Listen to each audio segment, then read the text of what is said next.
Hi everyone, John here. Another week and another book review. I sometimes when I'm preparing a book review, I get a little bit curious about what other people might have said about a book before, and I'll look for book reviews on YouTube, on BookTube, and I was really not I wasn't really expecting to find anything when I searched for the name of this book that I'm reviewing today, which is not sure if you can even see that. A Diary of a Nobody by George and Weedon Grossmith. It comes out in this edition I'll be talking about in a second. I was not expecting anyone to have mentioned this. It's kind of what you would call a minor late Victorian classic, and really wasn't expecting to find anything about it at all, but I found about half a dozen book reviews on it, about it, and some of the film adaptations that have been done. I was really surprised. Sort of nice to see that someone else had talked about it on BookTube long before I had. But this is what I want to talk about. It's actually, like I said, two authors there. They're brothers, George and Weedon Grossmith. And the name of the book is The Diary of a Nobody. You can see our main character there taking a seething hot bath.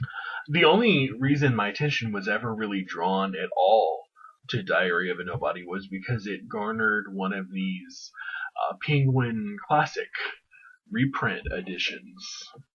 This sort of garish, bright, retro 1970s orange.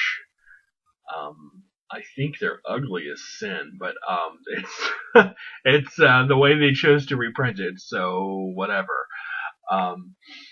This particular novel was first serialized in the journal Punch in 1888 and 1889, before it was finally brought together in one collective piece in 1892. Little remembered today are George and Weedon Grossmith, but George worked closely with Gilbert and Sullivan and was popular on what was sort of equivalent to the late Victorian British vaudeville circuit. And his brother Weedon spent most of his career as an artist and an illustrator, and Weedon actually, I think these are the original illustrations that we see throughout you can see there. The book has copious illustrations. I mean, almost every other page is full of them. The Diary of a Nobody takes the form of a diary of a guy by the name of Charles Pooter, who is this sort of middle-class, middling clerk who has decided to keep a diary of his own simply for the reason that he's heard important people start diaries, and he has no idea why anyone should be any less interested in his diary, simply because he is a nobody. Throughout the novel, we're introduced to the characters that surround Charles, like his wife, Carrie, their prodigal cow of a son, who insists on being called Lupin, even though that's not his name at all, and their two family friends, Mr. Cummings and Mr. Gowing, whose names are the subject of a really groan-worthy coming and going joke really early on in the novel. Charles fancies himself a bit of a wit and sort of a raconteur. He thinks he's funny, knee-slappingly funny, and Carrie is always laughing at his jokes, but it seems that everyone else is always sort of groaning at them or trying to ignore them. And while he thinks he's sort of a wit, he kind of comes across more like that weird uncle who does bad impersonations around the kids during Thanksgiving and Christmas time. It's the sort of painful person that we all have in our families that's not terribly fun to be around. His self-importance is constantly undermined by his own household staff and other people that he would probably consider lowly upstarts, not to mention the name of the book itself, which explicitly calls him a nobody. I'm not really sure how, as a novel, this really coheres, to be quite honest, or even if it does. Things happen. There are lots of occasions for laughs. There isn't much in the way of character development or dramatic catharsis, and I wouldn't be looking for a lot of that in what is openly and unabashedly a comic novel. But there's really no development of any kind. There's no maturation of a character, and you can make that funny if you want to. It doesn't have to be a Bildungsroman. You can still have characters changing in substantive ways and still have a comedy.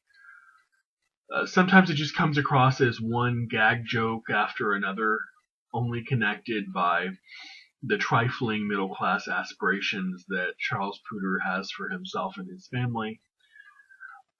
Maybe you had to be the product of late Victorian parents to recognize the magnitude of the comic accomplishment that's going on here, but Evelyn Waugh's pronouncement, the famous English novelist of, I guess, the middle third of the 20th century, Evelyn Waugh said that this was the funniest novel in the world.